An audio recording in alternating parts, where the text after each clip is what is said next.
ರಾಜ್ಯದಲ್ಲಿ 2 ಕ್ಷೇತ್ರದಲ್ಲಿ by election ಸಮರ ರಂಗನ್ನ ಪಡ್ಕೊಂಡಿದೆ. ಬಾಗಲಕೋಟೆಯಲ್ಲಿ ಅಬ್ಬರದ ಮತಬೇಟೆಯನ್ನ ನಡೆಸಲಾಗ್ತಾ ಇದೆ. ಖುದ್ದಾಗಿ ಸಿಎಂಎ ಪ್ರಚಾರದ ಅಖಾಡಕ್ಕಿಳಿದಿದ್ದಾರೆ. ನಿನ್ನೆ ಇಡೀ ದಿನ ಪ್ರಚಾರದಲ್ಲಿ ತಮ್ಮನ್ನ ತಾವು ತೊಡಗಿಸಿಕೊಂಡಿದ್ರು. ತಮ್ಮ ಆಪ್ತ HY ಮೇಟಿ ಅವರ ನಿಧನದಿಂದ ತೆರವಾಗಿರುವಂತ ಕ್ಷೇತ್ರದಲ್ಲಿ ಅವ್ರ ಪುತ್ರನನ್ನ ಅಂದ್ರೆ ಉಮೇಶ್ ಮೇಟಿಯನ್ನ ಗೆಲ್ಲಿಸಿಕೊಂಡು ಬರುವಂತ ನಿಟ್ಟಿನಲ್ಲಿ ಸಿದ್ದರಾಮಯ್ಯ ಅವರು ಪ್ರತಿಷ್ಠೆಯಾಗಿ ಈ ಕ್ಷೇತ್ರವನ್ನ ತಗೊಂಡಿದ್ದಾರೆ. ಅಬ್ಬರದ ಪ್ರಚಾರವನ್ನ ನಡೆಸ್ತಾ ಇದ್ದಾರೆ. ನಿನ್ನೆ ಇಡೀ ದಿನ ಪ್ರಚಾರ ಆಯಿತು. ಇವತ್ತು 2ನೇ ದಿನ ಅದೇ ಕ್ಷೇತ್ರದಲ್ಲಿ ಸಿದ್ದರಾಮಯ್ಯ ಅವರು ಮತ ಪ್ರಚಾರವನ್ನ ಮಾಡ್ತಾ ಇದ್ದಾರೆ. ಇನ್ನೊಂದು ಕಡೆ ಬಿಜೆಪಿ ಅಭ್ಯರ್ಥಿ ಪರವಾಗಿ ಕಮಲ ಕಲಿಗಳು ಕೂಡ ಮತ ಬೇಟೆಯನ್ನ ಮುಂದುವರೆಸಿದ್ದಾರೆ. ವಿಜಯೇಂದ್ರ ಅವರು ಅಲ್ಲೇ ಠಿಕಾಣಿಯನ್ನ ಹೂಡಿದ್ದಾರೆ. ಇವತ್ತು 2ನೇ ದಿನ ಮತ ಕಹಳೆಯನ್ನ ಮೊಳಗಿಸ್ತಾ ಇದ್ದಾರೆ. ಇದು ಬಾಗಲಕೋಟೆ ವಿಷಯವಾಯಿತು. ಇನ್ನೊಂದು ಕಡೆ ದಾವಣಗೆರೆಯಲ್ಲಿ ಮುಸ್ಲಿಂ ಸಮುದಾಯ ಬಹಿರಂಗವಾಗಿ ಅವ್ರ ಮನೆಗಳಿಗೆ ಭೇಟಿ ಕೊಡ್ತಾ ಇದ್ದಾರೆ. ಕಾಂಗ್ರೆಸ್ನ ಪ್ರಮುಖ ನಾಯಕರು ಭಿನ್ನಮತ ಶಮನ ಆಗಿದೆ ಅಂತ ಹೇಳ್ತಾ ಇದ್ರು ಕೂಡ ಅತಿ ಹೆಚ್ಚು ಸಂಖ್ಯೆಯಲ್ಲಿರುವಂತಹ ಮುಸ್ಲಿಂ ಸಮುದಾಯ ದಾವಣಗೆರೆಯಲ್ಲಿ ಈಗ ಶಾಮನೂರು ಕುಟುಂಬದ ಕುಡಿಯ ಕೈ ಹಿಡಿತಾರಾ ಅನ್ನುವಂತ ಯಕ್ಷ ಪ್ರಶ್ನೆ ಅಂತೂ ಮುಂದಿದೆ.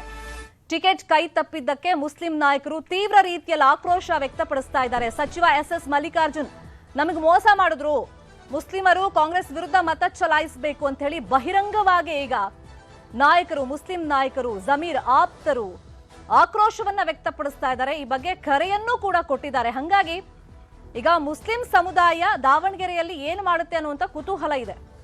ಬಹಿರಂಗವಾಗಿ ಕೆಲವರು ಸಮರ್ಥ್ಗೆ ನಾವು ವೋಟ್ ಹಾಕಬೇಕು ಅಂತ ಹೇಳಿ ತಮ್ಮ ಸಮುದಾಯದ ಮುಂದೆ ಕೇಳ್ತಾ ಇದ್ರು ಕೂಡ ಅಲ್ಲೂ ಒಂದಿಷ್ಟು ಪಂಗಡಗಳಿವೆ. ಹಾಗಾಗಿ ಮುಸ್ಲಿಮರು ಸಿಡಿದೆದ್ದಿರೋರು ಈ ಬಾರಿ ನಮಗೆ ಟಿಕೆಟ್ ಕೊಟ್ಟಿಲ್ಲ ಅಂತ ಆಕ್ರೋಶಗೊಂಡಿರೋರು ಮತ್ತೆ ಜಮೀರ್ ಆಪ್ತರು ಕೂಡ ಈಗ ಸಿಟ್ಟಾಗಿದ್ದಾರೆ. ಹಾಗಾಗಿ ಬಹಿರಂಗವಾಗಿ ಅವರು ತಮ್ಮ ಸಮುದಾಯದ ಕೆಲವೊಂದಿಷ್ಟು ಮುಖಂಡರಿಗೆ ಕರೆಯನ್ನ ಕೊಡ್ತಾ ಇರೋದು, ನಾವು ಈ ಸತಿ ಕಾಂಗ್ರೆಸ್ ವಿರುದ್ಧವಾಗಿ ಮತ ಹಾಕಬೇಕು, ಬುದ್ಧಿ ಕಲಿಸಬೇಕು ಅಂತ ಹೇಳ್ತಾ ಇದ್ದಾರೆ.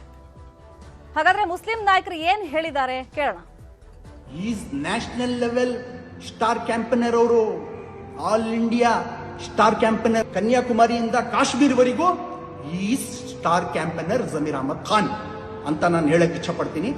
ಅಂತವ್ರನ್ನ ನೀವು ಅವ್ರ ಬಗ್ಗೆ ಏಕವಚನದಲ್ಲಿ ಮಾತಾಡೋದು ಮತ್ತೆ ಅವ್ರನ್ನ ಅವಮಾನ ಮಾಡಿದ್ದು ಭಾರಿ ದೊಡ್ಡ ತಪ್ಪು ಮಾಡಿದ್ದೀರಾ. ಈಗ ನಾವು ಬೆಂಗಳೂರವರು ನಾವೆಲ್ಲ ಮಾತಾಡ್ಕೊಳ್ತಾ ಇದ್ದೀವಿ. ನಾವು ಲಕ್ಷಾಂತರ ಜನ ಸೇರಿ ದಾವಣಗೆರೆಗೆ ಪಾದಯಾತ್ರೆ ಬರ್ತೀವಿ. ಅದೆಷ್ಟನ ದಿನ ಆಗಲಿ ದಾವಣಗೆರೆಗೆ ಬಂದು ನಿಮ್ಮ ಮನೆ ಮುಂದೆ ಕೂತ್ಕೊಂಡು ಧರಣಿ ಮಾಡಿ ನಿಮ್ಮನ್ನ ಮಸಿ ಬಳಸಿ ಹೋಗ್ತೀವಿ. ನೋಡ್ಕೊಳ್ಳಿ, ಬರ್ದಿಟ್ಕೊಳ್ಳಿ. कांग्रेस पार्टी ने मुसलमानों की हक तलफी की है, नाइंसाफी की है, उनके हक को मारा है. बिल्कुल हक बजानिब है, वो आजाद है. वोटर्स को अपना हक है कि वो अपना उम्मीदवार तय करें. अगर वो सब दो बातें हैं इसमें, नंबर 1 वहां के वोटर्स मुत्तहिद हो करके एक के हक में वोट करने का तय करें, नंबर 1. नंबर 2 किसको करना है वो 2-3 दिन और जायजा लेकर के तय करें. हालात बदल रहे हैं, तो हालात बदलने के बाद जिसके हक में फिजा हमवार हो उनके हक में करें और मुत्तहिद हो. ಇನ್ನು 2 ಕ್ಷೇತ್ರಗಳಲ್ಲಿ ನಾವು ದೊಡ್ಡ ಅಂತರದಲ್ಲಿ ಗೆಲ್ತೀವಿ ಅಂತ ಹೇಳಿ ಮಾಜಿ ಸಿಎಂ BS ಯಡಿಯೂರಪ್ಪ ಹೇಳಿಕೆಯನ್ನು ಕೊಟ್ಟಿದ್ದಾರೆ. ಕರ್ನಾಟಕದಲ್ಲಿ ಭ್ರಷ್ಟಾಚಾರ ತಾಂಡವವಾಡ್ತಾ ಇದೆ. ಸಿದ್ದರಾಮಯ್ಯ ತುಗಲಕ್ ದರ್ಬಾರನ್ನ ನಡೆಸ್ತಾ ಇದ್ದಾರೆ. ಕಾಂಗ್ರೆಸ್ಗೆ ಪಾಠ ಕಲಿಸಬೇಕು ಅಂತಂದ್ರೆ ಬಿಜೆಪಿಗೆ ಮತ ಹಾಕಿ ನಮ್ಮ ಪಕ್ಷದ ಅಭ್ಯರ್ಥಿಯನ್ನ 2 ಕ್ಷೇತ್ರದಲ್ಲಿ ಗೆಲ್ಲಿಸಿ ಅಂತ ಹೇಳಿ ಮತದಾರರಿಗೆ ಕರೆಯನ್ನ ಕೊಟ್ಟಿದ್ದಾರೆ ಮಾಜಿ ಸಿಎಂ BS ಯಡಿಯೂರಪ್ಪನವರು. ಈಗ ಪ್ರಚಾರದ ಅಖಾಡದಲ್ಲಿ ಘಟಾನುಘಟಿ ನಾಯಕರು ಬರ್ತಾ ಇದ್ದಾರೆ. ತಮ್ಮ ಅಭ್ಯರ್ಥಿಗಳ ಪರವಾಗಿ ಮತಯಾಚನೆಯನ್ನ ಮಾಡ್ತಾ ಇದ್ದಾರೆ. ಈಗಿರುವಂತ ಕಾಂಗ್ರೆಸ್ ಸರ್ಕಾರ ಯಾವ ರೀತಿ ಆಡಳಿತ ಮಾಡ್ತಾ ಇದೆ ಅನ್ನೋ ಕುರಿತಂತೆ ಜನರಿಗೆ ತಿಳಿಸುವಂತ ನಿಟ್ಟಿನಲ್ಲೂ ಕೂಡ ಬಿಜೆಪಿಯವರು ಪ್ರಚಾರದಲ್ಲಿ ತಮ್ಮನ್ನು ತಾವು ತೊಡಗಿಸಿಕೊಂಡಿದ್ದಾರೆ. ಮತ್ತೆ ಇವತ್ತು ದಾವಣಗೆರೆಯಲ್ಲಿ BSY ಪ್ರಚಾರದ ಅಖಾಡದಲ್ಲಿ ಒಂದು ಪ್ರಣಾಳಿಕೆಯನ್ನ ಬಿಡುಗಡೆ ಮಾಡ್ತಾರೆ ಅಂತಾನೂ ಮಾಹಿತಿ ಇದೆ. ಹಾಗಾದ್ರೆ BS ಯಡಿಯೂರಪ್ಪ ಏನ್ ಹೇಳಿದ್ದಾರೆ ಕೇಳೋಣ. ನಾಳೆ ದಾವಣಗೆರೆಯಲ್ಲಿ ನಮ್ಮ ಶ್ರೀನಿವಾಸ್ ಪರವಾಗಿ ಪ್ರಚಾರ ಮಾಡೋಕ್ಕೋಸ್ಕರ ಹೋಗ್ತಾ ಇದ್ದೀನಿ. 5 ವಾರಕ್ಕೆ ಮತ್ತೊಮ್ಮೆ ಬಾಗಲಕೋಟೆಯಲ್ಲಿ ವೀರಣ್ಣ ಚಿರಂತಿಮಠ್ ಪರವಾಗಿ ಚುನಾವಣೆಗೆ ಹೋಗ್ತಾ ಇದ್ದೇನೆ. ನನಗೆ 100ಕ್ಕೆ 100 ವಿಶ್ವಾಸ ಇದೆ. 2 ಕ್ಷೇತ್ರದಲ್ಲಿ ಬಹಳ ದೊಡ್ಡ ಅಂತರದಲ್ಲಿ ನಮ್ಮ ಇಬ್ಬರು ಅಭ್ಯರ್ಥಿಗಳು ಗೆಲ್ಲೋರಿದ್ದಾರೆ. ಕರ್ನಾಟಕ ರಾಜ್ಯದಲ್ಲಿ ಭ್ರಷ್ಟಾಚಾರ ತಾಂಡವಾಡ್ತಾ ಇದೆ. ಜನಹಿತವನ್ನು ಸಂಪೂರ್ಣ ಮರೆತು ಒಂದು ರೀತಿ ತೊಗಲಕ್ ದರ್ಬಾರನ್ನು ಸಿದ್ದರಾಮಯ್ಯನವರು ನಡೆಸ್ತಾ ಇದ್ದಾರೆ. ಅಜೀರ್ಣ ಆಗುವಷ್ಟು ಬಹುಮತ ಈಗಾಗಲೇ ಇದೆ. ಮತ್ತೊಮ್ಮೆ ಚುನಾವಣೆಯನ್ನು ಗೆದ್ದರೆ ಅಧಿಕಾರ ಮತದಿಂದ ಇನ್ನೂ ಹೆಚ್ಚು ಭ್ರಷ್ಟಾಚಾರಕ್ಕೆ ಅವಕಾಶ ಕೊಟ್ಟಂತಾಗುತ್ತೆ. ಅದಕ್ಕಾಗಿ ನಾನು ಕೈ ಜೋಡಿಸಿ ಎರಡೂ ಕ್ಷೇತ್ರದ ಮತದಾರರಲ್ಲಿ ಪ್ರಾರ್ಥನೆ ಮಾಡ್ತೇನೆ. ಈ ಬಾರಿ ಕಾಂಗ್ರೆಸ್ಗೆ ತಕ್ಕ ಪಾಠವನ್ನು ಕಲಿಸೋಕ್ಕೋಸ್ಕರ ಭಾರತೀಯ ಜನತಾ ಪಾರ್ಟಿ ಇಬ್ಬರು ಅಭ್ಯರ್ಥಿಗಳನ್ನು ಗೆಲ್ಲಿಸ್ಕೊಡ್ಬೇಕು ಅಂತ ವಿನಂತಿಯನ್ನು ಮಾಡ್ತೀನಿ. ಈ ಬಗ್ಗೆ ಚರ್ಚೆಯನ್ನು ಆರಂಭ ಮಾಡ್ತಾ ಇದೀವಿ. ನಮ್ಮ ಜೊತೆ ಜಾಯ್ನ್ ಆಗಿದ್ದಾರೆ ಕಾಂಗ್ರೆಸ್ನ ವಕ್ತಾರರಾಗಿರುವಂತಹ ಅನಿಲ್ ಕುಮಾರ್ ಅವರು. ಸರ್ ನಮಸ್ತೆ, ವೆಲ್ಕಮ್ ಟು ದ ಶೋ. ಹಾಗೆಯೇ ದಾವಣಗೆರೆ ಬಿಜೆಪಿಯ ನಾಯಕರಾಗಿರುವಂತಹ ಅಜಯ್ ಕುಮಾರ್ ಅವರು ಕೂಡ ಜಾಯ್ನ್ ಆಗಿದ್ದಾರೆ. ಸರ್ ನಮಸ್ಕಾರ, ವೆಲ್ಕಮ್ ಟು ದ ಶೋ. ಇನ್ನು ಮುಸ್ಲಿಂ ಮುಖಂಡರಾಗಿರುವಂತಹ ಇಮ್ರಾನ್ ಪಾಷಾ ಅವರು ಕೂಡ ಜಾಯ್ನ್ ಆಗಿದ್ದಾರೆ. Sir welcome. ನಿಮ್ಮಿಂದಲೇ ಆರಂಭ ಮಾಡ್ತೀನಿ. ಈಗ ದಾವಣಗೆರೆಯಲ್ಲಿ ಅತಿ ಹೆಚ್ಚು ಮುಸ್ಲಿಂ ವೋಟ್ಸ್ ಇದೆ, ಭಿನ್ನಮತ ಶಮನ ಆಗಿದೆ ಅಂತ ಹೇಳಿ ಪ್ರತಿಯೊಬ್ಬ ಮುಸ್ಲಿಂ ಮುಖಂಡರ ಮನೆಗೆ ಹೋಗಿ ಕಾಂಗ್ರೆಸ್ ನಾಯಕರು ಸುದ್ದಿಗೋಷ್ಠಿಯನ್ನು ನಡೆಸ್ತಾ ಇದ್ದಾರೆ. ಅವರಿಂದು ಸಪೋರ್ಟ್ ತಗೊಳ್ತಾ ಇದ್ದಾರೆ, ಇಲ್ಲ ಅಂತಲ್ಲ. ಬಟ್ ಈಗ ಜಮೀರ್ನ ಕಡೆಗಣಿಸಿರುವಂತ ವಿಷಯವಾಗಿ ನಿಮ್ಮ ಆರೋಪಗಳೇನು? ಮೇಡಮ್, ಈಗ ಪಾಯಿಂಟ್ ನಂಬರ್ 1 ಅಲ್ಲಿ ಮುಸ್ಲಿಂ ಸಮುದಾಯದವ್ರಿಗೆ ಟಿಕೆಟ್ ಕೊಡ್ಬೇಕಾಗಿತ್ತು, ಅದು ಕೊಟ್ಟಿಲ್ಲ. ಓಕೆ, ಅದ್ರ ಬಗ್ಗೆ ನಾವು ಮಾತಾಡಕ್ ಹೋಗಲ್ಲ ಜಾಸ್ತಿ. ಈಗ ಪಾಯಿಂಟ್ ನಂಬರ್ 2, ಎಸ್ ಮಲ್ಲಿಕಾರ್ಜುನ್ ಅವರು ಡೈರೆಕ್ಟ್ಲಿ ಏಕವಚನದಲ್ಲಿ ನಮ್ಮ ನಾಯಕರಿಗೆ, ನಮ್ಮ ಇಡೀ ಕರ್ನಾಟಕ ರಾಜ್ಯದಲ್ಲಿ ಒಂದು ದೊಡ್ಡ ಹೆಸರು ಮಾಡಿರೋ ವ್ಯಕ್ತಿ ಜಮೀರ್ ಅಹಮದ್ ಅವರು. ಸೊ ಅವ್ರಿಗೆ ಅವಮಾನ ಮಾಡ್ತಾರೆ ಇವರು, ಏಕವಚನದಲ್ಲಿ ಮಾತಾಡ್ತಾರೆ. ಅಷ್ಟಕ್ಕೆ ಸುಮ್ನಿರಲ್ಲ. ಮತ್ತೆ ಮೊನ್ನೆ ನೀವು ನೋಡಿದೀರಾ, ಮಾಧ್ಯಮದವ್ರು ಕೇಳಿದಾಗ ಅವ್ರು ಬರ್ದೇ ಇದ್ರೆ ಒಳ್ಳೇದ್ ಬಿಡಿ ಅಂತ ಹೇಳಿದ್ದಾರೆ.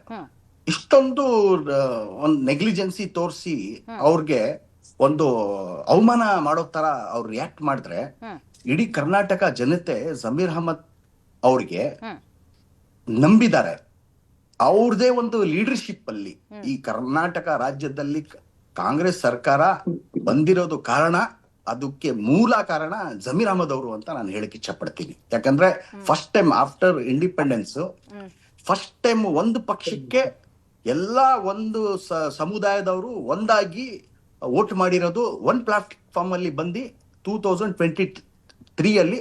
It is just because of Zameer Ahmed Khan ಅವರು ಅಂತ ನಾನು ಹೇಳಕ್ ಇಚ್ಛೆ ಪಡ್ತೀನಿ. ಓಕೆ, ಈಗ ಜಮೀರ್ ಬಗ್ಗೆನೂ ಕೂಡ ಒಂದಿಷ್ಟು ಆರೋಪಗಳು ಕೇಳಿ ಬಂದಿತ್ತು. ಅಂದ್ರೆ ಪಕ್ಷದಲ್ಲಿ ಅಸಮಾಧಾನಗಳು ವ್ಯಕ್ತವಾಗಿದ್ದು. ಫಾರ್ ಎಕ್ಸಾಂಪಲ್, ಮೊನ್ನೆ ಶಿವಾಜಿನಗರದ ಶಾಸಕರು ಹೇಳ್ತಾ ಇದ್ರು, ರಿಜ್ವಾನ್ ಅರ್ಷದ್ ಅವರು, ಇಲ್ಲಿ ನಮ್ ತಪ್ಪು ಇದೆ. ಕೆಲವೊಂದು ಲೀಡರ್ಸ್ ಅಂದ್ರೆ ಚುನಾವಣೆ ಘೋಷಣೆಗೂ ಮುಂಚೆನೆ, ಟಿಕೆಟ್ ಘೋಷಣೆಗೂ ಮುನ್ನನೇ ತಮ್ಮದಲ್ಲದ ಕ್ಷೇತ್ರಕ್ಕೆ ಹೋಗಿದ್ದು, ಮುಸ್ಲಿಮರಿಗೆ ಟಿಕೆಟ್ ಕೊಡೋ ಲಾಬಿಯನ್ನ ಮಾಡಿದ್ದು, ಬಹಿರಂಗವಾಗಿ ಸ್ಟೇಟ್ಮೆಂಟ್ ಕೊಟ್ಟಿದ್ದು ನಮ್ಮ ಕಡೆಯಿಂದನೂ ತಪ್ಪಾಗಿದೆ ಈ ಭಿನ್ನಮತ ಆಗೋದಕ್ಕೆ, ಬಂಡಾಯ ಹೇಳೋದಕ್ಕೆ ಮುಸ್ಲಿಮರು ಅಂತ ಹೇಳಿದ್ರು. ಅಲ್ಲ, ಅವ್ರವ್ರು ವೇ ಆಫ್ ಥಿಂಕಿಂಗ್ ಅವ್ರ ಏನಿತ್ತು, ಅವ್ರು ಏನ್ ನೋಡಿದ್ದಾರೆ ರಿಜ್ವಾನ್ ಅರ್ಷದ್ ಅವರು, ಅದ್ರ ಬಗ್ಗೆ ಅವ್ರು ಮಾತಾಡಿದ್ದಾರೆ. ಬಟ್ ಅದ್ರ ಬಗ್ಗೆ ನಾವೇನು ಮಾತಾಡಕ್ ಹೋಗಲ್ಲ. ಇಲ್ಲಿ ನಾವ್ ಹೇಳೋದಿಷ್ಟೇನೆ, ನಮ್ ನಾಯಕರಿಗೆ ಅವಮಾನ ಆಗಿದೆ, ನಾವು ಸುಮ್ನೆ ಕೂತ್ಕೊಳ್ಳಲ್ಲ. ನಾವು ನಿಮ್ ಸ್ಟ್ಯಾಂಡ್ ಏನು? ಕಾಂಗ್ರೆಸ್ ಪಕ್ಷದ ಅಭ್ಯರ್ಥಿಯನ್ನು ಸೋಲಿಸಬೇಕು ದಾವಣಗೆರೆಯಲ್ಲಿ ಅಂತನಾ? ನಾವು ಓಟೇ ಹಾಕಲ್ಲ ಕಾಂಗ್ರೆಸ್ಗೆ, ಓಟೇ ಹಾಕಲ್ಲ ನಾವು. ನಮ್ಮವ್ರು ಯಾರು ಓಟ್ ಹಾಕಲ್ಲ. ಯಾಕಂದ್ರೆ ನಮ್ ನಾಯಕರಿಗೆ ಅವಮಾನ ಆಗಿದೆ. ಈ ಸತಿ ಮಲ್ಲಿಕಾರ್ಜುನ್ ಅವರಿಗೆ ತಕ್ಕ ಪಾಠ ಕಳಿಸ್ತಾರೆ ದಾವಣಗೆರೆ ಜನತೆ ಅಂತ, ಸ್ಪೆಷಲಿ ಮುಸ್ಲಿಂ ಸಮುದಾಯದವರು ಅಂತ ನಾನು ಹೇಳಕ್ ಇಚ್ಛೆ ಪಡ್ತೀನಿ. ಈಗ ಜಮೀರ್ ಅವರು ಕಾಂಗ್ರೆಸ್ ಪಕ್ಷದಲ್ಲಿ ಇರೋರು ಅಲ್ವಾ? ನೀವು ಮುಸ್ಲಿಮರಿಗೆ ಬೆಂಬಲವಾಗಿ ಮಾತಾಡ್ತಾ ಇನ್ನೊಬ್ಬ ಮುಸ್ಲಿಂ ಕ್ಯಾಂಡಿಡೇಟ್ಗೆ ವೋಟ್ ಹಾಕ್ತೀನಿ, ಅದು ಇಂಡಿಪೆಂಡೆಂಟ್ ಕ್ಯಾಂಡಿಡೇಟ್ ಇರಬಹುದು, ನೀವು ಹೇಳೋ ಪ್ರಕಾರ, ಇಲ್ಲ ಅಂತಲ್ಲ. ಈಗ ಕಾಂಗ್ರೆಸ್ ಪಕ್ಷದಲ್ಲಿ ಜಮೀರ್ ಅವರು ಇರೋದ್ರಿಂದ ಮುಂದೆ ನೀವು ಹೀಗೆ ಮಾಡಿದ್ರೆ ಜಮೀರ್ ಅವ್ರ ಮೇಲೆ ಆಕ್ಷನ್ ಆದ್ರೆ, ಯಾಕಂದ್ರೆ ಪದೇ ಪದೇ ಕಾಂಗ್ರೆಸ್ ಪಕ್ಷ ಏನ್ ಹೇಳುತ್ತೆ, ಇಲ್ಲಿ ವ್ಯಕ್ತಿ ಮುಖ್ಯ ಅಲ್ಲ ಪಕ್ಷ ಮುಖ್ಯ, ಏನೇ ಗೊಂದಲ ಇದ್ರೂ ಕೂಡ ಅದನ್ನ ಮರೆತು ಪಕ್ಷಕ್ಕೋಸ್ಕರ ಕೆಲಸ ಮಾಡಬೇಕು. ಇರ್ಲಿ, ಪಕ್ಷಕ್ಕೆ ಗೌರವ ಇದೆ, ಪಕ್ಷಕ್ಕೆ ಏನ್ ಮಾಡ್ಬೇಕು ನಾವು ಮಾಡ್ತೀವಿ, ಇಲ್ಲ ಅಂತಿಲ್ಲ. ಆದ್ರೆ ನಮ್ಮ ಲೀಡರ್ಗೆ ಅವಮಾನ ಆಗಿದೆ. ಈ ಬಾರಿ ದಾವಣಗೆರೆ ಜನತೆ, ದಾವಣಗೆರೆ ಇರ್ತಕ್ಕಂತ ಪ್ರತಿ ಒಬ್ಬ ಮುಸಲ್ಮಾನರು ಯಾರು ಕೂಡ ಮಲ್ಲಿಕಾರ್ಜುನ್ ಅವ್ರಿಗೆ ವೋಟ್ ಹಾಕಲ್ಲ, ಅವ್ರ ಪುತ್ರನಿಗೆ ವೋಟ್ ಹಾಕಲ್ಲ ಅನ್ನೋದು. ಓಕೆ, 100% ಹಾಕಲ್ಲ. ಈಗ ಒಂದ್ ವೇಳೆ ಜಮೀರ್ ಲಾಸ್ಟ್ ಮಿನಿಟ್ ಬಂದ್ ಪ್ರಚಾರಕ್ಕೆ ಬಂದ್ಬಿಟ್ಟು ನಮ್ಮ ಅಭ್ಯರ್ಥಿ, ಕಾಂಗ್ರೆಸ್ ಪಕ್ಷದ ಅಧಿಕೃತ ಅಭ್ಯರ್ಥಿ ಯಾರಿದಾರಪ್ಪ ಸಮರ್ಥ್ ಅವರು, ಅವ್ರಿಗೆ ವೋಟ್ ಹಾಕಿ ಅಂತ ಹೇಳಿದ್ರೆ ನಿಮ್ ಸ್ಟ್ಯಾಂಡ್? ಆ ತರ ಬಂದ್ರೆ ಅವರು ನಾವು ಹೇಳಕ್ ಆಗಲ್ಲ, ದೊಡ್ಡ ಲೀಡರ್ಗಳು ಅವರು. ಬಟ್ ನನ್ನ ಅನ್ಸಿಕೆ ಬರಲ್ಲ ಅನ್ಕೊಂತೀನಿ ನಾನು. ಅಲ್ಲ, ಈಗ ಅವ್ರ ಮೇಲೂ ಪ್ರೆಷರ್ ಇದೆಯಲ್ಲ. ಬಟ್ ಕೇರಳ ಅಂತ ನೆಪ ಹೇಳ್ತಿದ್ದಾರೆ, ಬಟ್ ಬರ್ಲೇಬೇಕು ಅಂತ ಒಂದು ಪ್ರೆಷರ್ ಇದೆ. ಒಂದ್ ವೇಳೆ ಬಂದ್ರೆ ಅವಾಗ ನಿಮ್ ಸ್ಟ್ಯಾಂಡ್ ಚೇಂಜ್? ಅವ್ರು ಏನ್ ಹೇಳ್ತಾರೆ ಅದೇನೆ ಜಮೀರ್ ಅಹಮದ್ ಅವರು. ಅವರ ನಾಯಕತ್ವದಲ್ಲಿ ನಾವು ಕೆಲಸ ಮಾಡ್ತೀವಿ. ಚುನಾವಣೆ ರಾಜಕೀಯ ಅಂದ್ರೆ ಲಾಸ್ಟ್ ಮಿನಿಟ್ ತನಕ ಏನ್ ಬೇಕಾದ್ರೂ ಆಗ್ಬೋದು. ಹಾಗೆ ಸಂಪರ್ಕದಲ್ಲಿ ಮಾತಾಡ್ತೀನಿ. ಅಜಯ್ ಕುಮಾರ್ ಅವರೇ, ಈಗ ಮುಸ್ಲಿಂ ಮುಖಂಡರ ಒಂದು ಗೊಂದಲ ಅಥವಾ ಬಂಡಾಯ ಇನ್ನೂ ಕೂಡ ಬಗೆಹರಿದಿಲ್ಲ. ಇದನ್ನ ಎನ್ಕ್ಯಾಶ್ ಮಾಡ್ಕೊಳ್ಳುವಂತ ನಿಟ್ಟಿನಲ್ಲಿ ದಾವಣಗೆರೆಯಲ್ಲಿ ನಿಮ್ ಪ್ರಯತ್ನ ಹೆಂಗ್ ಮುಂದುವರೆದಿದೆ?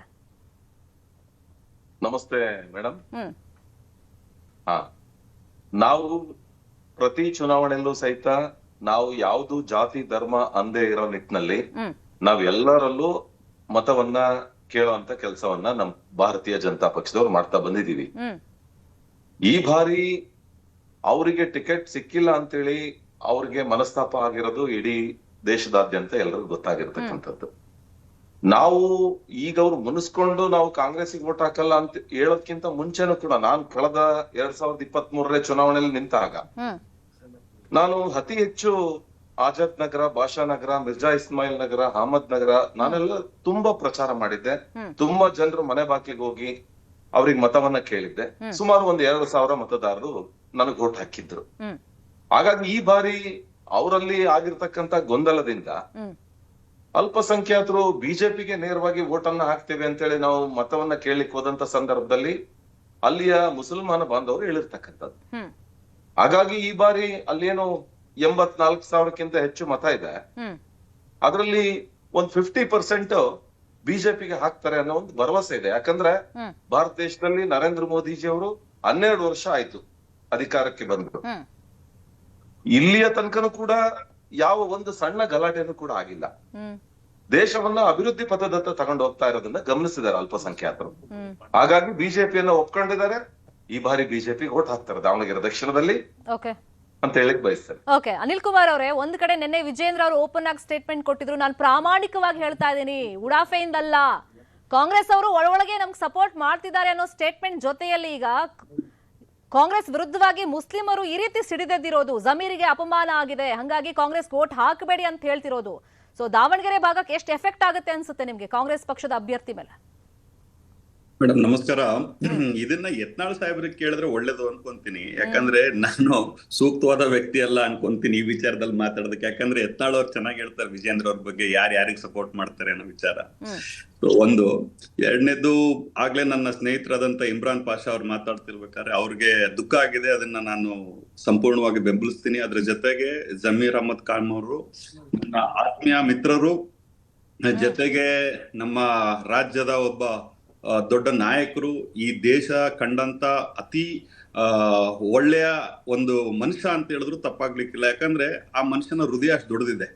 ಸೊ ಆತನ ಒಂದು ಕೊಡುಗೈ ಇದೆಯಲ್ಲ, ಆ ಕೊಡುಗೈನ ಎಲ್ಲರೂ ಮೆಚ್ಕೊಳ್ತಾರೆ, ಎಲ್ಲರೂ ಕೊಂಡಾಡ್ತಾರೆ. ಅದರಲ್ಲಿ ಇಮ್ರಾನ್ ಪಾಷಾ ಇರ್ಬೋದು, ನಾನಿರ್ಬೋದು, ವೈಯಕ್ತಿಕವಾಗಿ ನಾವ್ಯಾರು ಬೇರೆ ಅಲ್ಲ. ಇದನ್ನ ಅಜಯ್ ಕುಮಾರ್ ಅವರು ಒಪ್ಕೊಳ್ತಾನೆ ಅಂತ ಹೇಳ್ಕೊತೀನಿ.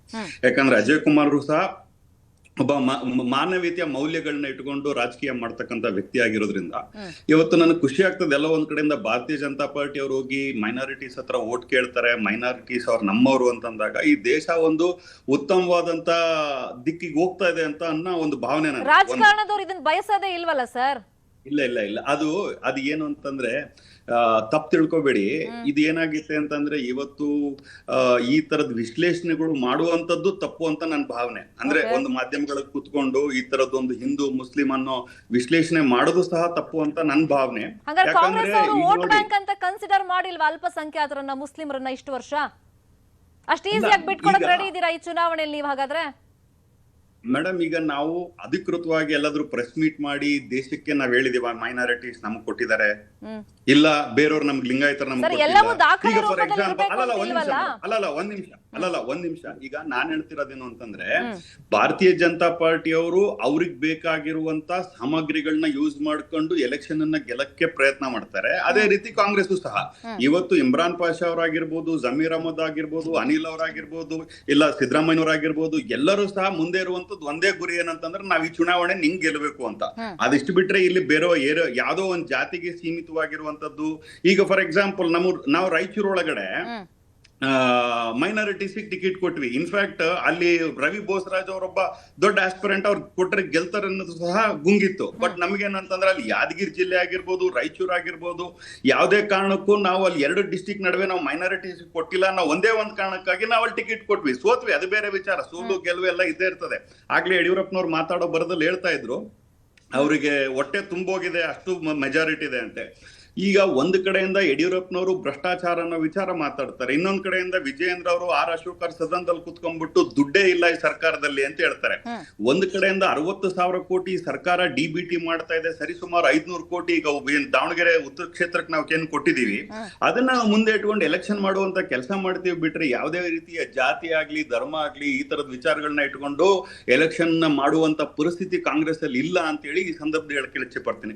ಅದೇ ತರ ಇಮ್ರಾನ್ ಪಾಷಾ ಅವ್ರು ಹೇಳ್ತಕ್ಕಂತ ವಿಚಾರಗಳನ್ನು ಸಹ ನಮ್ಮ ಎಲ್ಲಾ ಮುಸ್ಲಿಂ ಬಾಂಧವರು ಮತ್ತು ನಮ್ಮ ರಾಜ್ಯದ ನಾಯಕರು, ಕೇಂದ್ರದ ನಾಯಕರು ಅಲ್ಲ ಸರ್, ಒಂದ್ ಕಡೆ ಸಿಎಂ ಪ್ರತಿಷ್ಠೆಯಾಗಿ ಬಾಗಲಕೋಟೆಯಲ್ಲಿ ಠಿಕಾಣಿ ಹೊಡೆದ್ರೆ ಇವತ್ತಿಂದ DK ಶಿವಕುಮಾರ್ ಅವರು ದಾವಣಗೆರೆಯಲ್ಲಿ ಠಿಕಾಣಿ ಹೂಡ್ತಾ ಇದ್ದಾರೆ. ಅಂದ್ರೆ ಪ್ರಮುಖ ನಾಯಕರು ಈ ರೀತಿ ಕಸರತ್ತು ಮಾಡ್ತಿರುವಾಗ ಜಮೀರ್ ಖಾನ್ ವಿಷಯವಾಗಿ ಈ ರೀತಿ ಮುಸ್ಲಿಂ ಮುಖಂಡರು ಸಿಡಿದೆದ್ದಿರೋದು, SS ಮಲ್ಲಿಕಾರ್ಜುನ್ ಅವರು ಬಾಯಿಗೆ ಬಂದಂಗೆ ಮಾತಾಡಿದ್ರು, ಏಕವಚನದಲ್ಲಿ ಮಾತಾಡಿದ್ರು ಅಂತ ಹೇಳಿ ಈಗ ಸಚಿವರ ಮಧ್ಯದ ಈ ಕಾಳಗದಲ್ಲಿ ಪ್ರತಿಷ್ಠೆಯಾಗಿ ತಗೊಂಡಿರುವಂತ ದೊಡ್ಡ ನಾಯಕರಿಗೆ ಹೊಡ್ತಾ ಬಿದ್ರೆ ನೋಡಿ, ಈಗ ಇಲ್ಲಿ ಏನಾಗಿದೆ ಅಂತಂದ್ರೆ ತಪ್ಪು ಸಂದೇಶಗಳು ಈ ಮಾಧ್ಯಮಗಳಲ್ಲೂ ಹೋಗ್ತದೆ. ಒಂದು ನಾಳೆ ಮುಖ್ಯಮಂತ್ರಿ ಹೇಳ್ತೀನಿ ನಿಮ್ಗೆ, ಈಗ ಹೇಳ್ತಾ ಇದ್ರಿ ಬಾಗಲಕೋಟೆಯಲ್ಲಿ ಮುಖ್ಯಮಂತ್ರಿ ಠಿಕಾಣಿ ಹೊಟ್ಟಿದ್ದಾರೆ. ಅವರು ರಾಜ್ಯದ ನಾಯಕರು. ಈಗ ಈ ನಡುವೆ ಸಿದ್ದರಾಮಯ್ಯನವರ ಪಾಪ್ಯುಲಾರಿಟಿ ಹೆಂಗಿದೆ ಅಂದ್ರೆ ಇಡೀ ದೇಶದ ನಾಯಕರಾಗಿದ್ದಾರೆ ಅವರು. ಎಷ್ಟೋ ಒಂದು ಸೋಷಿಯಲ್ ಮೀಡಿಯಾದಲ್ಲಿ ಸಿದ್ದರಾಮಯ್ಯ ಫಾರ್ PM ಅನ್ನೋ ಕೂಗು ಓಡಾಡ್ತಾ ಇದೆ. ಸೊ ಇದನ್ನ ನಾನು ಏನಕ್ಕೆ ಇದನ್ನ ವಿಚಾರನ ಹೇಳ್ತಾ ಇದ್ದೀನಿ ಅಂದ್ರೆ, ನಾನು ದಾವಣಗೆರೆಯಲ್ಲಿ ಡಿಪ್ಲೋ ಆಗಿರುವಂತ ವಕ್ತಾರ. ಆಮೇಲೆ ಇವತ್ತೇನು ಅಂತಂದ್ರೆ ಸಿದ್ದರಾಮಯ್ಯನವರಿಗೆ ನಾಳೆ ಮತ್ತು ನಾಡಿದ್ದು ಸಿದ್ದರಾಮಯ್ಯನವರು ದಾವಣಗೆರೆಗೆ ಬರ್ತಾ ಇದ್ದಾರೆ. ಆಮೇಲೆ ನಿನ್ನೆ ಸಹ ಸಿದ್ದರಾಮಯ್ಯನವರು ನಮ್ಮ ಮಾಧ್ಯಮ ಸ್ನೇಹಿತರು ಪ್ರಶ್ನೆ ಕೇಳಿದಾಗ ಸಿದ್ದರಾಮಯ್ಯ ಸಾಹೇಬರಿಗೆ ಜಮೀರ್ ಅವ್ರು ಬಂದೇ ಬರ್ತಾರೆ, ಯಾಕಂದ್ರೆ ಜಮೀರ್ ಅವ್ರಿಗೆ ಇನ್ನೂ ದೊಡ್ಡ ಜವಾಬ್ದಾರಿಯನ್ನ ಕೇರಳದಲ್ಲಿ ಕೊಟ್ಟಿದ್ದಾರೆ. ಹಂಗಾಗ್ಬಿಟ್ಟು ಜಮೀರ್ ಖಾನ್ ಅವರು ಹೆಂಗಾದ್ರು ಮಾಡಿ ನಾವು ಕರ್ಸ್ಕೊಳ್ತೀವಿ, ಅಲ್ಲಿ ಮೈನಾರಿಟಿ ಲೀಡರ್ಗಳು ಸಹ ಜಮೀರ್ ಖಾನ್ ಅವ್ರು ಬರ್ಬೇಕು, ಮತಯಾಚನೆ ಮಾಡ್ಬೇಕು. ಆಮೇಲೆ ಜಮೀರ್ ಅವರಿಗೆ ಪ್ರತಿ ಒಂದು ಕ್ಷೇತ್ರದಲ್ಲಿ 20,000 ರಿಂದ 30,000 ಓಟು ಪ್ರತಿ ಕ್ಷೇತ್ರದಲ್ಲಿದೆ, ಪ್ರತಿ ಒಂದು ಕ್ಷೇತ್ರದಲ್ಲಿ. ಸೊ ಹಂಗಾಗ್ಬಿಟ್ಟು ನಾನು ಹೇಳ್ದೆ, ಅಲ್ಲಿ ಒಂದು ಲೋಕಲ್ ಡಿಮಾಂಡು ಇದೆ, ಅಟ್ ದ ಸೇಮ್ ಟೈಮ್ ನಾಯಕರು ಡಿಮಾಂಡ್ ಇದೆ. ಇಲ್ಲಿ ಏನು ಅಂತಂದ್ರೆ ಈಗ SS ಹಂಗೇರಿ ಅಜಯ್ ಕುಮಾರ್ ಅವರೇ, ಈಗ ಡಿಮ್ಯಾಂಡ್ ಇದೆ ಅಂತ ಇವ್ರು ಹೇಳ್ತಿದ್ದಾರೆ, ಆದ್ರೆ ಬಿಜೆಪಿ ನಾಯಕರು ಇಷ್ಟು ಅನಿವಾರ್ಯತೆ ಇತ್ತ, ಆಡಳಿತ ಬಿಟ್ಟು 5-6 ದಿನ ಎಲೆಕ್ಷನ್ಗೋಸ್ಕರ ಮೀಸಲಿಡುವಂತ ಅನಿವಾರ್ಯತೆ ಇದೆಯಾ ಅಂತ ಬಿಜೆಪಿ ನಾಯಕರು ಪ್ರಶ್ನೆ ಮಾಡ್ತಾರೆ. ನಿಜ ಮೇಡಮ್, ಹೌದು. ಅವರು ಏನು ಆಡಳಿತಕ್ಕೆ ಬಂದ್ರು 2 ವರ್ಷದ 9 ತಿಂಗಳಿನಿಂದನೂ ಅವರು ಕಿತ್ತಾಡ್ಕಂತಾನೆ ಬಂದ್ರು. ಆ ಚೇರ್ ನನಗ್ ಬೇಕು ಅಂತೇಳಿ DK ಶಿವಕುಮಾರ್ ಅವರು ಚೇರ್ ನಮಗ್ ಬೇಕು ಅಂತ ಹೇಳಿ, ಅವ್ರನ್ನ ಸಿದ್ದರಾಮಯ್ಯ ನಾನು ಉಳಿಬೇಕು ಅಂತ ಹೇಳಿ ಈ ರೀತಿ ಅವ್ರ ಗೊಂದಲದ ನಡುವೆ ಅಭಿವೃದ್ಧಿಯನ್ನೇ ಮರ್ತು ಬಿಟ್ಬಿಟ್ರು ಕರ್ನಾಟಕ ರಾಜ್ಯದ್ದು. ಆ ರೀತಿ ಸಮಯವನ್ನ ವ್ಯರ್ಥ ಮಾಡಿರೋರು ಈ ಚುನಾವಣೆಗೆ 5-6 ದಿವಸ ವ್ಯರ್ಥ ಆದ್ರೆ ನಂದೇನ್ ಹೋಗ್ಬೇಕಾಗಿತ್ತೆ ಅನ್ನೋ ಒಂದು ಮನಸ್ಥಿತಿಯನ್ನು ಇಟ್ಕೊಂಡಿರ್ತಕ್ಕಂಥವ್ರು ಅವರು. ಹಾಗಾಗಿ ಇದೆಲ್ಲ ಕಾಮನ್, ನನಗೇನಾಗ್ಬೇಕಾಗಿದೆ, ನನ್ ಪಕ್ಷ ಗೆಲ್ಬೇಕಾಗಿದೆ ಅನ್ನೋ ಒಂದು ಆಲೋಚನೆಯನ್ನು ಇಟ್ಕೊಂಡಿರ್ತಕ್ಕಂಥವ್ರು. ಹಾಗಾಗಿ ಅವರಿಗೆ ನನಗೆ ವೈಯಕ್ತಿಕವಾಗಿ ಏನ್ ಧಕ್ಕೆ ಇಲ್ಲಲ್ಲ, ಹಂಗಾಗಿ ನಾನು ಹೋಗ್ತೀನಿ ಅನ್ನೋ ಒಂದು ಆಲೋಚನೆ ಇಟ್ಕೊಂಡಿದ್ದಾರೆ. ಇದು ಸಾರ್ವಜನಿಕರು ಗಮನಿಸ್ತಾ ಇದ್ದಾರೆ, ತೀರ್ಮಾನ ಕೊಡ್ತಾರೆ ಬರೋಂತ ದಿನದಲ್ಲಿ. ಅದನ್ನ ಎಲ್ಲರೂ ನೋಡ್ತಾರೆ, ಕರ್ನಾಟಕ ಜನತೆ ನೋಡ್ತಾರೆ ಅದನ್ನ. ಓಕೆ, ಈ ಮಧ್ಯದಲ್ಲಿ ಅನಿಲ್ ಕುಮಾರ್ ಅವರೇ, ಒಳ ಮೀಸಲಾತಿ ಹೊಡ್ತಾ ಈ ಸತಿ ಕೊಡಬಹುದು ಕಾಂಗ್ರೆಸ್ಗೆ 2 ಕ್ಷೇತ್ರದಲ್ಲಿ ಅಂತ ಒಂದು ಆತಂಕ ಇದೆ. ಈ ನಿಟ್ಟಲ್ಲಿ ನಿಮ್ಮ ಪಕ್ಷದ ಸ್ಟ್ಯಾಂಡ್ ಬಗ್ಗೆ ಇವತ್ತು ಸುರ್ಜೇವಾಲಾ ಏನಾದ್ರೂ ಮಾಧ್ಯಮಗೋಷ್ಠಿಯಲ್ಲಿ ಮಾತಾಡೋ ಚಾನ್ಸಸ್ ಇದೆಯಾ? ಅಂದ್ರೆ ಅದಕ್ಕೊಂದು ಸ್ಪಷ್ಟನೆ ಬೇಕಲ್ಲ ಮತದಾನಕ್ಕೂ ಮುಂಚೆ. ನೋಡಿ, ಅದೇನು ಕಂಡೀಷನ್ ಇಲ್ಲ ಕಾನ್ಸ್ಟಿಟ್ಯೂಷನ್ ಲಾ ಅಲ್ಲ. ಏನಂತೀರಿ, ಈ ಚುನಾವಣೆಗಿಂತ ಮುಂಚೆ ತಗೊಳ್ಬೇಕು ಅಂತ. ಈಗ ಏನಾಗುತ್ತೆ, ಸಮಾಧಾನ ಪಡಿಸೋದೊಂದು ಇರುತ್ತಲ್ಲ ಸರ್ ರಾಜಕಾರಣದಲ್ಲಿ. ನೀವು ಬರೀ ದಾಖಲೆ ಬಗ್ಗೆನೇ ಮಾತಾಡ್ತಿರಲ್ಲ ಸರ್ ಯಾವಾಗ್ಲೂ. ರಾಜಕಾರಣದಲ್ಲಿ ಎಲ್ಲ ದಾಖಲೆ ಇಟ್ಟೆ ಮಾತಾಡ್ತಾರ ಹಂಗಾದ್ರೆ? ಇಲ್ಲ ಮೇಡಮ್, ಅಂದ್ರೆ ಊಹಾಪೋಹಗಳ ಬಗ್ಗೆ ಮಾತಾಡೋನು ಆಗಿದ್ರೆ, ಇಲ್ಲ ಊಹಾಪೋಹದ ಬಗ್ಗೆ ಮಾತಾಡೋ ವಕ್ತಾರಾಗಿದ್ರೆ ಈ ತರದ್ ಮಾತಾಡ್ತಾರೆ. ಕಳೆದ ಚುನಾವಣೆಯಲ್ಲಿ ಬಿಜೆಪಿಗೆ ಎಫೆಕ್ಟ್ ಮಾಡಿರ್ಲಿಲ್ವಾ ಹಂಗಾದ್ರೆ ಈ ಒಳ ಮೀಸಲಾತಿ? ಈಗ ಅದೇ ಸಿಚುವೇಶನ್ ಕಾಂಗ್ರೆಸ್ ಪಕ್ಷದ ಮುಂದಿದೆ ಅಲ್ಲ? ಅಲ್ಲ, ತಾವು ಕೇಳ್ತಿರುವಂತ ಪ್ರಶ್ನೆ ಸೂಕ್ತವಾಗಿದೆ. ಬಟ್ ಈಗ ಸಮಯ ಸರಿ ಇಲ್ಲ ಅಂತ ನಾನು ಯಾಕೆ ಹೇಳೋದಕ್ಕೆ ಹೇಳ್ತಾ ಇದ್ದೀನಿ ಅಂದ್ರೆ, ಕಾನೂನಾತ್ಮಕವಾಗಿ ಈಗ ಕೋಡ್ ಆಫ್ ಕಾಂಡಕ್ಟ್ ಇರೋದ್ರಿಂದ ಯಾವುದೇ ತರದೊಂದು ನಿಲುವುಗಳನ್ನ ಯಾವುದೇ ಒಂದು ಸರ್ಕಾರ ತಗೊಳ್ಳೋದಕ್ಕೆ ಬರೋದಿಲ್ಲ. ಈ ರಾಜ್ಯದಲ್ಲಿ ಕೋಡ್ ಆಫ್ ಕಾಂಡಕ್ಟ್ ಇದೆ. ಆಮೇಲೆ ಇನ್ನೂ ಸಹ ಸರ್ಕಾರ ಒಳ ಮೀಸಲಾತಿ ವಿಚಾರವನ್ನ ಎಲ್ಲಾ ಕಳೆದಂತ ನಾಯಕರುಗಳ ಜೊತೆ ಕರೆದು ಮಾತಾಡಿ ಸೂಕ್ತವಾದಂತ ಒಂದು ತೀರ್ಮಾನ ತಗೊಳ್ಳೋದ್ರಲ್ಲಿ ಸರ್ಕಾರ ಯಶಸ್ಸಾಗ್ತದೆ ಅನ್ನೋ ನನ್ನ ಭಾವನೆ. ಒಂದು ಎರಡನೇದು ಹೇಳ್ಬೇಕು ಅಂತಂದ್ರೆ, ಈ ಸಂದರ್ಭದಲ್ಲಿ ಯಾವುದೇ ತರದ ಸರ್ಕಾರ ತಗೊಳ್ಳೋದಕ್ಕೆ ನಿರ್ಧಾರ ಯಾಕೆ ಬರೋದಿಲ್ಲ ಅಂತಂದ್ರೆ ಕೋಡ್ ಆಫ್ ಕಂಡಕ್ಟ್ ಇರೋದ್ರಿಂದ ಬರೋದಿಲ್ಲ. ಮೂರನೇದೇನಾಗುತ್ತೆ, ಈ ತರದೊಂದು ವಿಚಾರಗಳನ್ನ ತಗೊಂಡು ರಾಜಕಾರಣದಲ್ಲಿ ಎಲೆಕ್ಷನ್ ಮಾಡೋದಕ್ಕೆ ಆಗೋದಿಲ್ಲ. ಇಲ್ಲಿ ಏನಾಗಿದೆ, ಈಗ ಫಾರ್ ಎಕ್ಸಾಂಪಲ್ ನಾನು ಹೇಳ್ತಾ ಇರೋದು ಒಂದು ಸಣ್ಣ ಉದಾಹರಣೆ ಹೇಳ್ತೀನಿ. ಈಗ ST ನ ಕರ್ಕೊಂಡ್ ಬಂದು ಈ ಸರಿ ಜನರಲ್ ಸೀಟ್ ಅಲ್ಲಿ ನಿಲ್ಸಿದ್ದಾರೆ. ಇದಕ್ಕೇನಂತೀರಿ ನೀವು? ಇದು ಎಲೆಕ್ಷನ್ ವಿಚಾರನೇ ಅಲ್ಲ. ಈಗ ಮಾತಾಡ್ತಿದ್ರೆ ಭಾರತೀಯ ಜನತಾ ಪಾರ್ಟಿ ಅವ್ರು ಲಿಂಗಾಯತರು ನಮ್ ಕಡೆ ಆಗಿದ್ದಾರೆ, ನಿಲ್ಸ್ಬೇಕಾಗಿತ್ತು ಲಿಂಗಾಯತರನ್ನ ಯಾರನ್ನೊಬ್ಬರನ್ನ, ಇಲ್ಲ ನಮ್ಮ ಅಜಯ್ ಕುಮಾರ್ ಅವ್ರನ್ನೇ ನಿಲ್ಸ್ಬೇಕಾಗಿತ್ತು. ನಿಲ್ಲಿಸಬಾರ್ದಾಗಿತ್ತು, ಉತ್ತಮವಾದಂತ ಅಭ್ಯರ್ಥಿ ಯಾಕೆ ನಿಲ್ಲಿಸಬಾರ್ದಾಗಿತ್ತು? ಮಾತು ಇದನ್ನ ಏನ್ ಕಾಡ್ತಾ ಇದ್ದೀನಿ ಅಂತಂದ್ರೆ, ಒಂದು ರಾಜಕೀಯ ಪಕ್ಷಕ್ಕೆ ಗೆಲ್ಲುವಂತ ಮಾನದಂಡ ಅಷ್ಟೇ ಆಗಿರ್ತದೆ. ಇಲ್ಲಿ ಯಾವುದೇ ತರದ ಒಂದು ಜಾತಿ ಆಗ್ಲಿ, ಇನ್ನೊಂದಾಗ್ಲಿ, ಮತವಾಗ್ಲಿ, ಇನ್ನೊಂದಾಗ್ಲಿ, ಯಾವುದೇ ಒಂದು ವಿಚಾರವನ್ನ ಕೂಡಿಸಿ ಕರಡ್ಬಿಟ್ಟು ಮಾಡಿಸುವಂತ ಕೆಲಸ ಇಲ್ಲಿ ಯಾವ್ದು ಆಗೋದಿಲ್ಲ. ಇಲ್ಲಿ ಒಂದು ರಾಜ್ಯ ಸರ್ಕಾರಕ್ಕೆ ಅವರು ಸರಿಸುಮಾರು 60,000 ಕೋಟಿ ಏನ್ ಡಿಬಿಟಿ ಮಾಡಿದ್ದಾರೆ, ಆ ಡಿಬಿಟಿಗೆ ಜನ ಒಪ್ಕೊಂಡು ಒಂದು ಬೈ ಎಲೆಕ್ಷನ್ ಅಲ್ಲಿ 3 ಸೀಟ್ ನಾವು ಗೆದ್ದಿದ್ದೀವಿ. ಈಗ ಅಕಸ್ಮಾತ್ ನಾವು ಗೆದ್ವಿ ಅಂದ್ರೆ ನಮ್ಗೆ ಒಂದು ಎನರ್ಜಿ ಬೂಸ್ಟ್ ಆಗುತ್ತೆ. ಅಕಸ್ಮಾತ್ ಭಾರತೀಯ ಜನತಾ ಪಾರ್ಟಿ 1 ಸೀಟ್ ಗೆದ್ದಿಲ್ಲ, 2 ಸೀಟ್ ಗೆದ್ದು ಅಂದ್ರೆ ಅವ್ರ ಮಾರಲ್ಸ್ ಬೂಸ್ಟ್ ಆಗುತ್ತೆ. ಇಲ್ಲಿ ಇರುವಂತ ಇಷ್ಟೇ ಬಿಟ್ರೆ ಇಲ್ಲಿ ಬೇರೆ ಏನು ಇಲ್ಲ. ಬಟ್ ಇದನ್ನ ಜಾತಿಗಾಗ್ಲಿ, ಇಲ್ಲ ಒಳ ಮೀಸಲಾತಿಗಾಗ್ಲಿ, ಇಲ್ಲ ಇನ್ನೊಂದಕ್ಕಾಗ್ಲಿ ಮಾಡುವಂತದ್ದು ಯಾವ ರೀತಿ ಸರಿ ಅಂತ ನಾನು ಹೇಳ್ತಿರೋದು, ನಮ್ಮ ರಾಜ್ಯ ಸರ್ಕಾರ ಕೊಟ್ಟಿರುವಂತ 60,000 ಕೋಟಿ ಡಿಬಿಟಿ ಬಗ್ಗೆ ಮಾತಾಡೋಣ. ಇದು ನೇರವಾಗಿ ಕೊಟ್ಟಿರುವಂತದ್ದು. ಓಕೆ, ಇಮ್ರಾನ್ ಪಾಷಾ ಅವರೇ, ಈಗ ನೀವು ಮುಸ್ಲಿಂ ನಿಮ್ ಸಮುದಾಯ ಕರೆಯನ್ನ ಕೊಟ್ಟಿದ್ದೀರಾ, ಈ ಸತಿ ಕಾಂಗ್ರೆಸ್ಗೆ ಯಾವುದೇ ಕಾರಣಕ್ಕೂ ವೋಟ್ ಹಾಕ್ಬಾರ್ದು ಅಂತ. ಆಸ್ ಆಫ್ ನೌ ಅಂದ್ರೆ ಜಮೀರ್ ಬಂದ ಮೇಲೆ ಆ ಚಿತ್ರಣ ಬದಲಾಗಬಹುದೇನೋ ನೀವೇ ಅಂತ ಇದ್ರಿ, ಆಮೇಲೆ ಕಾದ್ ನೋಡ ನಮ್ಮ ಬಾಸ್ ಹೆಂಗ್ ಹೇಳ್ತಾರೆ ಹಂಗೆ ಅಂತ ನೀವು ಅಂತ ಇದ್ದೀರಾ. ಈ ಮಧ್ಯದಲ್ಲಿ ಹೇಳಿ ಬಟ್ ಒನ್ ಥಿಂಗ್, ದಾವಣಗೆರೆ ಜನತೆ ಮುಸಲ್ಮಾನರು ಸ್ಪೆಷಲಿ ನಮ್ಮ ಜಮೀರ್ ಸಾಹೇಬ್ರು ದೊಡ್ಡ ಮಟ್ಟದ ನಾಯಕರು. ಅವ್ರಿಗೆ ಅಪಮಾನ ಮಾಡಿದ್ದಾರೆ, ಅವಮಾನ ಮಾಡಿದ್ದಾರೆ SS ಮಲ್ಲಿಕಾರ್ಜುನ್ ಅವರು. ಮತ್ತೆ ಅವರು ಕ್ಷಮೆ ಕೇಳಕ್ಕೆ ಎಷ್ಟು ಜನ ಅವ್ರಿಗೆ ಅಲ್ಲ, ಈಗ ಡಿಮ್ಯಾಂಡ್ಸ್ ಏನಾದ್ರು ಇದೆಯಾ ನಿಮ್ದು? ಈಗ ಏಕವಚನದಲ್ಲಿ ಮಾತಾಡಿದ್ರು, ಅವ್ರು ಬರ್ದಿದ್ರೇನೆ ಒಳ್ಳೇದು ಅಂತ ವ್ಯಂಗ್ಯ ಮಾಡಿದ್ರು. ಸೊ ಸಾರಿ ಏನಾದ್ರು ಕೇಳಿದ್ರೆ ಅಕ್ಸೆಪ್ಟ್ ಮಾಡುವಂತ ಮನೋಭಾವದಲ್ಲಿ ಇದ್ದೀರಾ, ಅಥವಾ ಚುನಾವಣೆಯಲ್ಲಿ ಕಾಂಗ್ರೆಸ್ ಅನ್ನ ಸಂಪೂರ್ಣವಾಗಿ ಒಂಥರ ಬಹಿಷ್ಕಾರ ರೀತಿನೇ ಮಾಡ್ಬೇಕು ಅಂತನಾ? What's your demand? ಇಲ್ಲ, ಕ್ಷಮೆ ಕೇಳಿದ್ರೆ ದೊಡ್ಡವ್ರು ಇದಾರೆ, ಚರ್ಚೆ ಮಾಡ್ತೀವಿ. ದೊಡ್ಡವ್ರು ಏನ್ ಹೇಳ್ತಾರೆ ಅದನ್ನ ಪ್ರಕಾರ ನಡ್ಕೊಂತೀವಿ. ಕ್ಷಮೆ ಕೇಳ್ಬೇಕು ಅವರು. Okay, he has to ask sorry. ಒಂದ್ ವೇಳೆ ಇಲ್ಲ ಅಂತಂದ್ರೆ ನಿಮ್ ನಿರ್ಧಾರಕ್ಕೆ ನೀವು ಬದ್ಧ? ಎಸ್, 100%. ಇವ್ರಿಗೆ SS ಮಲ್ಲಿಕಾರ್ಜುನ್ ಅವ್ರಿಗೆ ಓಟೇ ಹಾಕಲ್ಲ ಮೇಡಮ್. ನೀವು ಬರ್ದಿಟ್ಕೊಳ್ಳಿ, ನೋಡಿ ಫಲಿತಾಂಶ ಬರುತ್ತೆ, ನಿಮ್ಗೆ ಗೊತ್ತಾಗತ್ತೆ. ಓಕೆ, ಮುಸ್ಲಿಮ್ರು ಓಟ್ ಹಾಕಲ್ಲ. ಹಾಗಾದ್ರೆ ನಿಮ್ ಸ್ಟ್ಯಾಂಡ್ ಏನು ಅದನ್ನ ಹೇಳಿ. ಅಂದ್ರೆ ಯಾವ ಅಭ್ಯರ್ಥಿ ಪರವಾಗಿ ನಿಮ್ದು ಕ್ಯಾಂಪೇನ್? ಈಗ ನಾವ್ ಯಾರ ಪರವಾಗೂ ಇಲ್ಲ. ಅಲ್ಲ, ಈಗ ಕಾಂಗ್ರೆಸ್ ಓಟ್ ಹಾಕ್ಬೇಡಿ ಅಂತ ಸ್ಪಷ್ಟತೆ ಇದೆ ನಿಮ್ಗೆ, ಮತ್ತೆ ಯಾರಿಗೆ ಓಟ್ ಹಾಕ್ಬೇಕು? ಮಲ್ಲಿಕಾರ್ಜುನ್ ಅವ್ರ ಪರಾಗೂ ನಮ್ ಸ್ಟ್ಯಾಂಡ್ ನೋಟಾನ ಯಾರಿಗೂ ಓಟ್ ಹಾಕ್ಬಾರ್ದು ಅಂತನಾ? ನೋಟಾ ಮಾಡ್ಬಿಡ್ತೀವಿ. ಎಸ್, ನೋಟಾ ಮಾಡ್ಬಿಡ್ತೀವಿ. ಈಗ ಇನ್ನು ಕ್ಯಾಂಡಿಡೇಟ್ಸ್ ಇದಾರಲ್ಲ ಅಲ್ಪಸಂಖ್ಯಾತದವ್ರೆ, ಅಂದ್ರೆ ಪಕ್ಷೇತರರಾಗಿ ಇಂಡಿಪೆಂಡೆಂಟ್ ಆಗಿ ನಿಂತ್ಕೊಂಡಿದಾರಲ್ಲ, ಅವ್ರ ಮನವೊಲಿಕೆ ಪ್ರಕ್ರಿಯೆನೂ ಆಗ್ತಿದೆ, ಇಲ್ಲ ಅಂತಲ್ಲ. ಅದ್ರಲ್ಲಿ ಅದೇ ಚರ್ಚೆ ನಡೀತಾ ಇದೆ. ಯಾರು ಪವರ್ಫುಲ್ ಆಗಿದ್ದಾರೆ, ಯಾರು ವೋಟ್ ತಗೋತಾರೆ, ಯಾರಿಗೆ ಅಷ್ಟೊಂದು ಕೆಪಾಸಿಟಿ ಇದೆ, ಯಾರಿಗೆ ಆ ಒಂದು ಜನ ಸಂಪರ್ಕ ಇದೆ, ಈ ನಾಯಕರುಗಳಲ್ಲಿ, ಈ ಲೀಡರ್ಗಳಲ್ಲಿ, ಈ ಅಭ್ಯರ್ಥಿಗಳಲ್ಲಿ ಯಾರು ಡಿಸರ್ವಿಂಗ್ ಮತ್ತೆ ಫಿಟ್ ಕ್ಯಾಂಡಿಡೇಟ್ ಅಂತ ಇನ್ನೂ ಕ್ಲಿಯರ್ ಆಗಿಲ್ಲ. ಅದ್ರ ಬಗ್ಗೆ ಚರ್ಚೆ ನಡೀತಾ ಇದೆ. ಅದು ಒಂದು ಚರ್ಚೆ ಮುಗ್ದಾದ ಮೇಲೆ ನಾವು ತೀರ್ಮಾನ ತಗೋತೀವಿ. ಈಗ ದಿನಕ್ಕೊಬ್ರನ್ನ ಮನವೊಲಿಸುವಂತ ಪ್ರಯತ್ನ ದೊಡ್ಡ ನಾಯಕರೇ ಕಾಂಗ್ರೆಸ್ ಪಕ್ಷದಲ್ಲಿ ಮಾಡ್ತಿದ್ದಾರೆ. ಒಂದ್ ವೇಳೆ ಇವತ್ತೋ ನಾಳೆನೋ ನಿಮ್ಮನ್ನು ಕಾಂಟ್ಯಾಕ್ಟ್ ಮಾಡಿದ್ರು ಸಿದ್ದರಾಮಯ್ಯನವರು, DK ಶಿವಕುಮಾರ್, ಮತ್ತೊಬ್ಬ ಯಾರೋ ಹೈಯರ್ ಪೊಸಿಷನ್ ಇರುವಂತ ನಾಯಕರು ಕಾಂಟ್ಯಾಕ್ಟ್ ಮಾಡಿದ್ರು ಅಂತ ಇಟ್ಕೊಳ್ಳಿ, ಇದೇ ಸ್ಟ್ಯಾಂಡ್ ಇರುತ್ತಾ ನಿಮ್ದು? ಎಸ್, ನಾವು ಜಮೀರ್ ಅಹಮದ್ ಸಾಹೇಬ್ರ ಮೇಲೆ ಬಿಟ್ಟಿದೀವಿ. ಅವ್ರಿಗೆ ಅಪಮಾನ ಆಗಿರೋದು ಇಡೀ ಕರ್ನಾಟಕ ರಾಜ್ಯದಲ್ಲಿ ಮುಸಲ್ಮಾನ್ ಸಮುದಾಯಕ್ಕೆ ಅವಮಾನ ಮಾಡಿರೋದು ಅವರು. ಸೊ ಅವ್ರು ಏನ್ ಡಿಸಿಷನ್ ತಗೋತಾರೆ ಅದಕ್ಕೆ ನಾವು ಬದ್ಧವಾಗಿರ್ತೀವಿ. ಈಗ ಅನಿಲ್ ಕುಮಾರ್ ಅವರೇ, ದಿನಕ್ಕೊಬ್ರನ್ನ ಮನವೊಲಿಸುವಂತ ಪ್ರಕ್ರಿಯೆ ಜೊತೆಗೆ ಪ್ರಚಾರದ ಕಡೆನೂ ಗಮನ ಕೊಡಬೇಕು. ಅಂದ್ರೆ ಇವ್ರ ಮನವೊಲಿಕೆ ಪ್ರಕ್ರಿಯೆ ಸಾಧ್ಯವಾಗುತ್ತಾ, ಅಥವಾ ಮತದಾನ ದಿನ ತನಕನೂ ನಡೀತಾನೆ ಇರುತ್ತಾ? ಓಪನ್ ಆಗಿ ಹೇಳ್ತಾ ಇದಾರೆ ಯಾವುದೇ ಕಾರಣಕ್ಕೂ ಕಾಂಗ್ರೆಸ್ಗೆ ವೋಟ್ ಹಾಕಲ್ಲ ಅಂತ. ಹಾಕಲ್ಲ ಮೇಡಮ್. ನೋಡಿ, ಇದು ಇಮ್ರಾನ್ ಪಾಷಾ ಅವರು ನನ್ನ ಒಳ್ಳೆ ಸ್ನೇಹಿತರು, ಜೊತೆಗೆ ಜಮೀರ್ ಸಾಹೇಬ್ರು ಸಹ ನನ್ನ ಒಳ್ಳೆ ಸ್ನೇಹಿತರೆ. ಆಮೇಲೆ ಏನು ಅಂತ ಅನ್ಬೇಕಂದ್ರೆ, ಇಮ್ರಾನ್ ಪಾಷಾ ಅವ್ರಿಗೆ ಎಷ್ಟು ನೋವಾಗಿದೆಯೋ ಅಷ್ಟು ನೋವು ನನಗೂ ಸಹ ಆಗಿದೆ, ಇಲ್ಲ ಅಂತ ಹೇಳ್ತಾ ಇಲ್ಲ. ಇಲ್ಲಿ ನನಗೇನಂತಂದ್ರೆ, ಇದಕ್ಕೊಂದ್ರಲ್ಲಿ ಒಂದು ಸೆಂಟೆನ್ಸ್ ಇದೆ ಇಂಗ್ಲಿಷ್ ಅಲ್ಲಿ, purpose is bigger then person ಅಂತ. ಇಲ್ಲಿ ನಮ್ಮ ಪರ್ಪಸ್ ದೊಡ್ಡದಾಗಿರ್ಬೇಕು. ಆಮೇಲೆ ಎಲ್ಲಾ ನನ್ನ ಸಮುದಾಯದ ನಾಯಕರುಗಳಿಗೆ, ನನ್ನ ಮುಸ್ಲಿಂ ಬಾಂಧವರಿಗೆ ನಾನು ಕೇಳುವಂತದ್ದಿಷ್ಟೇ, ತಮ್ಗೇನಾದ್ರೂ ನೋವಾಗಿದ್ರು ಸಹ ಅದನ್ನ ಹೈಕಮಾಂಡ್ ಆಗ್ಲಿ, ಇಲ್ಲ ನಮ್ಮ ರಾಜ್ಯದ ದೊಡ್ಡ ನಾಯಕರುಗಳ ಕೂತ್ಕೊಂಡು ಸರಿ ಮಾಡ್ತಾರೆ. ಮುಂದಿನ ದಿನಗಳಲ್ಲಿ ಸರಿಯಾದಂತ, ಈಗ ನೋಡಿ ನಮ್ಮ ಪೈಲ್ವಾನ್ ಸಾಹೇಬ್ರು ನಿಂತ್ಕೊಳ್ತೀನಿ ಅಂತಂದ್ರು, ಸಿದ್ದರಾಮಯ್ಯ ಸಾಹೇಬ್ರು, DK ಸಾಹೇಬ್ರು ಹೋಗಿದ ತಕ್ಷಣ, because is a very loyal Congress man, ಅದ್ರಲ್ಲಿ ಏನ್ ಎರಡು ಮಾತಿಲ್ಲ. ಆಮೇಲೆ ಇಮ್ರಾನ್ ಪಾಷಾ ಸಹ ಅಷ್ಟೇ, ನಮ್ಮ ಕಾಂಗ್ರೆಸ್ ಅಲ್ಲಿ ಒಬ್ಬ ಲೀಡರ್ ಅವರು. ಸೊ ಹಂಗಾಗಿ ಎಲ್ಲರೂ ಸಹ ಏನು ಅಂದ್ರೆ, ಈಗ ವೈಯಕ್ತಿಕವಾಗಿ ಮಾತಾಡಿದಾಗ ಕೆಲವೊಂದು ಸಮುದಾಯದ ನಾಯಕರುಗಳಿಗೆ ಬೇಜಾರಾಗುತ್ತೆ, ಅದು ಸರ್ವೇ ಸಾಮಾನ್ಯ.